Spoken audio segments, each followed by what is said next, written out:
What's good, my G's? It's your boy Snow, Ignorant Gamers in the house. How you doing? How you living? How you gaming? If you don't already know, G stands for Gamers. Welcome to the channel for the first time if you're here because of the headline.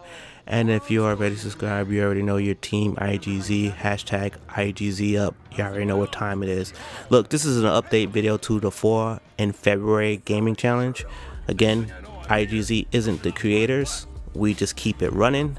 And if you're participating in it, let me know. If you don't know what it is, you pick 4 games. Doesn't matter if you started it, if it's DLC, if it's a short game, whatever. You pick 4 games, you beat them in February. Now if you're following it because of IGZ, you started on the 8th of February and you got to March 8th because we were 8 days late and it's a short month.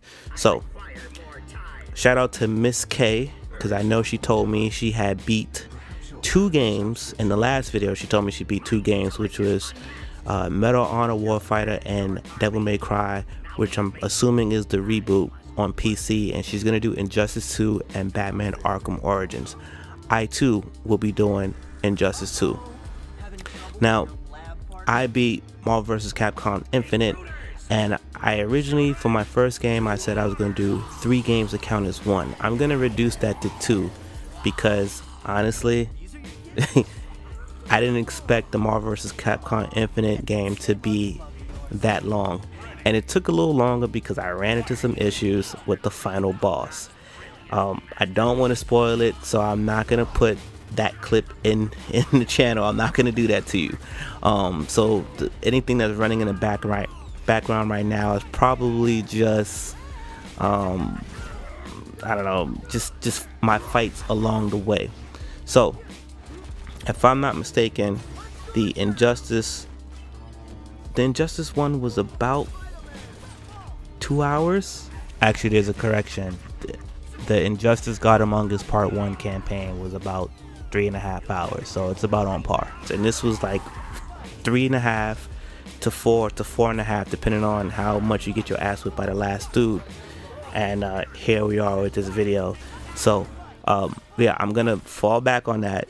That was about average 4 hours of content, and I'm gonna still do Injustice 2, Dragon Ball FighterZ story mode, which I'm still going to do, but it's not included in my thing. So that's the update. For the G's who's been on this channel, I'm calling out OGs now of the channel. Y'all know what time it is when me and Uncle Rizzy get on this mic and anything dealing with Capcom, and it's not gonna change. Fuck Capcom. And with fuck Capcom, you still got to give credit to where credit is due. I must say that campaign was very enjoyable. 30% better than what I experienced on the story mode demo. Now, 30% better includes slightly better graphics, slightly better context to the story, and it made more sense. Even within the demo, there was a few things that they didn't put in the demo that does happen in the actual game now, that they slid in, that makes it different from the same time period of the demo versus the actual retail game. There's a few things that they slid in there that breaks context, that makes context that much better to the world, and I thank them for it. So I enjoyed that campaign. It's not at the top. Injustice number 1 is still number 1 in my opinion for a fighting game campaign. I will see what Injustice 2 does, and eventually I'll give you an update when I do that. The last boss for me was an issue. I'm not gonna front to you guys. It took me an hour.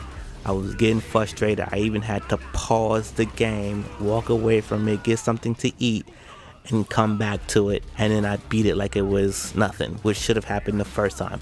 So that's that. Marvel vs. Capcom Infinite, I am overall disappointed with the game, with the lack of characters that I wanted to see that is staple to the series. I understand that it's meeting its requirement, and it meeting its Marvel Universe requirement. Therefore, there's no X-Men, and I'm not going to get into that.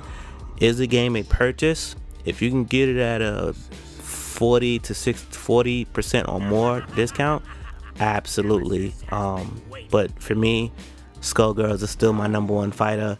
Dragon Ball FighterZ, I'll have a better opinion on it pretty soon.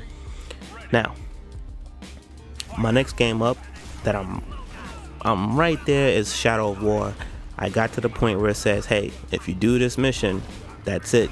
Things change forever. So I'm knocking on the door. I'm on third base looking at home right now, and I'm about ready to do that So Injustice will make number 1 complete for my fighting games. 2 fighting games will count as 1. Shadow of War is going to be my game number 2. And Call of Duty Infinite Warfare is my 3rd game, and I can't remember what my 4th game is right now. It's still up in the air. I said I was going to update you in a video, and I will. And I think that's all I have for you today. I will be playing some Rainbow Six Siege Outbreak when it drops tomorrow on February 20th. I'm not sure if I'm playing it tomorrow, but I will be playing it pretty soon, and that's gonna get in the way because I need to just shoot stuff in the face endlessly. Now, if you've been participating in a challenge, please again let me know what games have you beat or what games are you thinking about beating. And also, if you have any questions for the AMAs, ask me anything, let me know, drop it in the comment section below. We will turn your question into a video. It's your boy Snow. I appreciate your time. Thank you. Subscribe if you're not, and if you already are, you already know what to do. Peace, my G's. 1.